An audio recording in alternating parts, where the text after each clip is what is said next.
കേന്ദ്ര സർക്കാർ GST നിരക്കുകളിൽ വരുത്തിയ മാറ്റം ഉൽപ്പന്നങ്ങളുടെ വിലകളിൽ പ്രതിഫലിക്കുമ്പോൾ ഉപഭോക്താക്കൾക്കിടയിൽ ആശയക്കുഴപ്പങ്ങൾ ഒഴിവാക്കാൻ പുതിയ നിർദ്ദേശങ്ങൾ പുറപ്പെടുവിച്ചു. പുതിയ GST നിരക്ക് അനുസരിച്ചുള്ള പരിഷ്കരിച്ച MRP രേഖപ്പെടുത്തിയ പാക്കറ്റുകൾ 2026 മാർച്ച് 30 ശേഷം മാത്രം ഉപയോഗിച്ചാൽ മതിയെന്ന് കേന്ദ്രം ഉൽപ്പാദക കമ്പനികളോട് നിർദ്ദേശിച്ചു.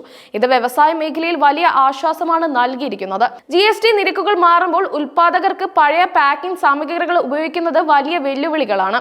പുതിയ നിരക്കുകൾക്കനുസരിച്ച് പാക്കിംഗ് മെറ്റീരിയലുകൾ വീണ്ടും അച്ചടിക്കുന്നത് സമയമെടുക്കുന്നതും സാമ്പത്തികമായി വലിയ ബാധ്യതയുണ്ടാക്കുന്നതുമാണ്.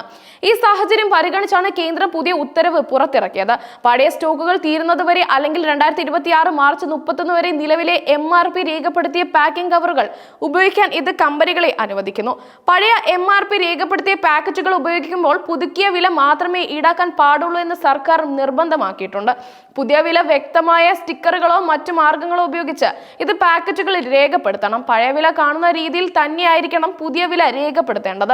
ഇത് ഉപഭോക്താക്കൾക്ക് വിലമാറ്റം മനസ്സിലാക്കാൻ സഹായിക്കും. GST മാറ്റത്തിന് അനുസരിച്ചുള്ള തുക മാത്രമേ വിലയിൽ കുറയ്ക്കാനോ കൂട്ടാനോ പാടുള്ളൂ എന്നും നിബന്ധനയുണ്ട്. നേരത്തെ ഇറങ്ങിയ ഉത്തരവിൽ ഡിസംബർ 31 വരെ മാത്രമാണ് പഴയ പാക്കറ്റുകൾ ഉപയോഗിക്കാൻ സമയം നൽകിയിരുന്നത്. എന്നാൽ വ്യവസായ രംഗത്ത് നിന്ന് ഉയർന്ന ശക്തമായ ആവശ്യത്തെ തുടർന്നാണ് കേന്ദ്രം ഈ സമയം 2026 മാർച്ച് 31 വരെ നീട്ടി നൽകിയത്.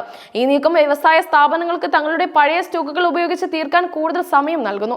ഇത് പാക്കിംഗ് മെറ്റീരിയലുകൾക്ക് പുതുതായി നിർമ്മിക്കുന്നതിനുള്ള ചെലവ് കുറയ്ക്കാൻ സഹായിക്കും. പല ഉൽപ്പന്നങ്ങൾക്കും പുതിയ നിരക്ക് അനുസരിച്ച് MRP പരിഷ്കരിക്കേണ്ടത് നിർബന്ധമല്ല. കമ്പനികൾക്ക് സ്വമേധയാ ഇത് തീരുമാനിക്കാം. അതായത് ചില ഉൽപ്പന്നങ്ങളുടെ വിലയിൽ മാറ്റം വരുത്താൻ കമ്പനികൾക്ക് താല്പര്യമില്ലെങ്കിൽ അവർക്കത് പഴയ വിലയിൽ തന്നെ തുടരാം. എന്നാൽ വിലയിൽ മാറ്റം വരുത്താൻ തീരുമാനിക്കുന്നവർക്ക് മുകളിൽ പറഞ്ഞിട്ടുള്ള നിബന്ധനകൾ ബാധകമാണ്. ഈ നിർദ്ദേശങ്ങളിലൂടെ സർക്കാർ ഉപഭോക്തൃ സംരക്ഷണം ഉറപ്പാക്കാൻ ശ്രമിക്കുന്നു. വിലയിൽ കൃത്രിമം കാണിക്കുന്നത് തടയുന്നതിനും GST നിരക്കുകൾക്കനുസരിച്ച് ശരിയായ വില മാത്രമേ ഈടാക്കുന്നുള്ളൂ എന്ന് ഉറപ്പുവരുത്തുന്നതിനും ഈ നിബന്ധനകൾ സഹായിക്കും. പഴയ MRP മറയ്ക്കാതെ പുതിയ വില രേഖപ്പെടുത്തുന്നത് ഉപഭോക്താവിനെ തെറ്റിദ്ധാരണകളിൽ നിന്ന് രക്ഷിക്കും. ഉൽപ്പാദകരെ പോലെ തന്നെ വ്യാപാരികൾക്കും പുതിയ GST നിയമങ്ങൾ വലിയ വെല്ലുവിളികൾ ഉയർത്തുന്നുണ്ട്. പഴയ സ്റ്റോക്കുകൾ വിറ്റഴിക്കുമ്പോൾ പുതിയ നിരക്കിലുള്ള ബിൽ നൽകണം. ഇതിന് GST റീഫണ്ടുകൾ ആവശ്യമാണ്. ഇത് വ്യാപാരികൾക്ക് അധിക ജോലിഭാരം സൃഷ്ടിക്കുന്നു. പുതിയ നിർദ്ദേശങ്ങൾ വ്യാപാരികൾക്കും ആശ്വാസകരമാണ്. GST കൗൺസിലാണ് GST നിരക്കുകൾ പരിഷ്കരിക്കാൻ തീരുമാനമെടുത്തത്. പലപ്പോഴും ജനങ്ങളുടെ ആവശ്യങ്ങൾക്കനുസരിച്ചാണ് കൗൺസിൽ നിരക്കുകൾ മാറ്റുന്നത്. ഇതിൽ ചില ഉൽപ്പന്നങ്ങളുടെ വില കുറയ്ക്കുകയോ കൂട്ടുകയോ ചെയ്യേണ്ടി വരും. അത്തരം സാഹചര്യങ്ങളിൽ ഉൽപ്പാദകരും വ്യാപാരികളും നേരിടുന്ന പ്രശ്നങ്ങൾ പരിഗണിച്ചാണ് കേന്ദ്രം ഈ നിർദ്ദേശം പുറത്തിറക്കിയത്.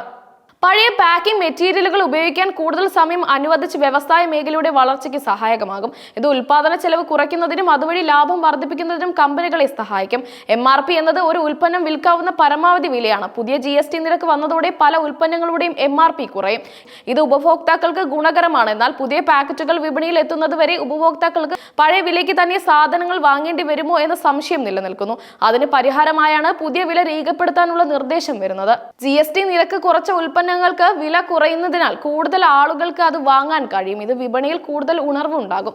ഈ നിർദ്ദേശം ഉപഭോക്താക്കൾക്ക് സന്തോഷം നൽകിയിട്ടുണ്ട്. കാരണം അവർക്ക് കുറഞ്ഞ വിലയ്ക്ക് ഉൽപ്പന്നങ്ങൾ ലഭിക്കും. കൂടാതെ വിലയിലെ സുതാര്യതയും ഉറപ്പാക്കാനാകും.